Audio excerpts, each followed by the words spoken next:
उन्होंने तो करप्शन का जो चार्ज लगाया है वो तो उसको नाम दिया गया साउथ लॉबी, जो ईडी की चार्जशीट में भी जिसका जिक्र है।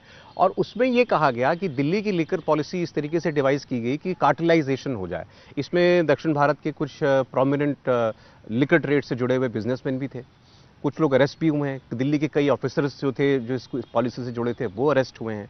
और आपके ऊपर जो इल्ज़ाम लगाया गया है, इनफैक्ट जो रिमांड कॉपी है, अभी एक अरुण पिल्लई करके बिजनेसमैन जो इंडो स्पिरिट्स के अरेस्ट हुए हैं, उसमें ये लिखा है कि अरुण पिल्लई के कविता की बेनामी प्रॉपर्टीज का फ्रंट है। आपका नाम लेकर के उस रिमांड कॉपी में उनकी रिमांड ली गई और फिर उस आपको समन किया गया। How do respond to that? आप कितने सालों से जर्नलिज्म में है Saurav ji? Almost 20 years. 20 years ना। 20 ईयर्स में आपने कभी ईडी को रिमांड रिपोर्ट पूरा पूरा लीक करते हुए देखा है? देखा है आपने? पहले एक ही पेज देते थे कि कौन कौन है क्या है। अब ईडी क्या करती है? पूरा रिमांड रिपोर्ट लीक करती है। क्यों करती है? जब उनके पास ठोस सबूत नहीं होता है तब एक्सपोज मीडिया ट्रायल के लिए करना होगा तो कर देती है। मैं आज एक बात बोलती हूँ, आपके चैनल में मैं बोलती हूँ कि मैंने नरेंद्र मोदी जी को फ्रीडम ऐप से सीखकर क्या आपने देसी मुर्गी का पालन शुरू किया है? अगर ऐसा है तो आप अपनी देसी मुर्गियों को 1 करोड़ फ्रीडम ऐप के जो ग्राहक हैं उन्हें बिना किसी खर्चे के आप उसे बेच सकते हैं। 100 करोड़ रुपए का मैंने उनको घूस दिया है कुछ काम के लिए।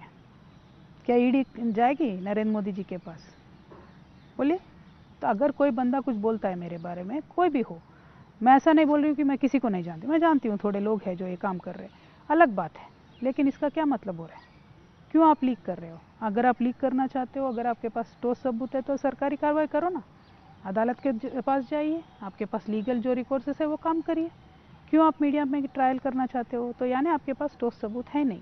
तो ये बात आज जनता जान चुकी है। मैं ये क्या बोल रही हूँ, छोटे छोटे गलियारे में तेलंगाना में हर जगह जगह में बोल रहे लोग आज की इलेक्शन है तो मोदी जी से पहले ईडी आ जाएगा। Before Modi gets to a state, ED gets there first. That has become a joke first of all. Second of all, ऐसे छोटे छोटे बातों को लेके आप अपोजिशन को इतना ट्रबल कर रहे हो।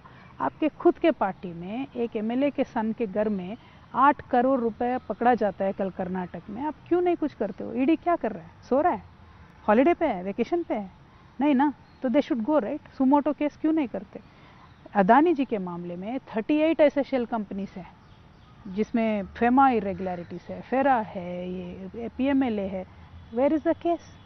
Y only on opposition? बिल्कुल मुझे बुलाइए, मैं आऊँगी, पूरा पूरा आंसर करूँगी। मैंने डिनाई नहीं किया। आप देखिए, उन्होंने 9th को बोला, मैंने बोला धरना है भाई, परसों आ जाएंगे, 11th को आप जाएंगे। जाएंगी? बिल्कुल जाएंगे, मुझे कोई इसमें एतराज़ नहीं है, क्योंकि मैं आंसर करूँगी हमने कुछ गलत किया नहीं है, बोलेंगे।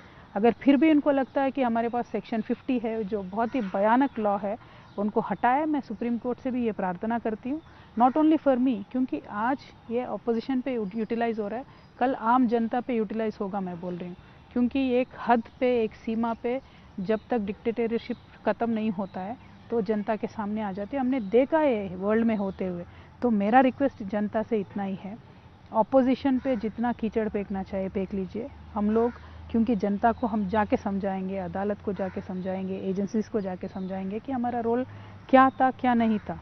लेकिन इसके आड़ में प्रधानी जी नहीं चुप सकते हैं। अदानी जी को भी आना पड़ेगा एजेंसीज के सामने, बीजेपी के लीडर्स को भी आना पड़ेगा एजेंसीज के सामने। करप्शन एक ही पार्टी में नहीं होता है। Corruption is a national issue, it's a international issue. इसको हटाना है तो सबको साथ मिल के काम करना होता है। तो कविता जी के ऊपर इतना प्रहार क्यों है फिर? आपके एक अकाउंटेंट को अरेस्ट किया, एक बिजनेसमैन को जो बताया जाता है कि ठीक है आपका कोई आपका कोई टाइज होंगे उनके साथ, उनको अरेस्ट किया।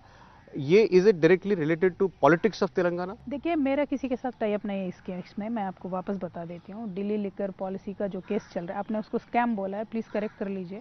वो स्कैम है कि नहीं अभी तक किसी को पता नहीं है, एजेंसी को पता नहीं है, किसी को पता नहीं है। तो जब तक नहीं प्रूव होता है वो स्कैम नहीं होता है। पहली बात तो ये है। दूसरी बात ये है कि मुझे कुछ इस पूरे मामला से कुछ भी लेना देना नहीं है, वो मैं प्रूव कर दूंगी, time will prove. Third thing is this कि मैं टारगेट नहीं हूँ, टारगेट केसीआर साहब है। Target is the bigger leaders of all the political parties. Abhishek Banerjee पे केस क्यों होता है? क्योंकि टारगेट ममता जी है। शबरीशन पे क्यों होता है? क्योंकि टारगेट स्टालिन जी है। हम जैसे नेता, मेरे साथ साथ हमारे पूरे पार्टी में 15 से 17 लोगों के ऊपर ऑलरेडी ईडी, सीबीआई, आईटी चल रहा है।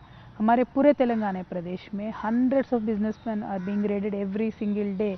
या तो IT आएगा, या तो CBI आएगा, या तो ED आएगा। वो चल ही रहा है लगातार 8 महीने से, पूरा का पूरा माहौल वहाँ का बिगड़ के रखा है।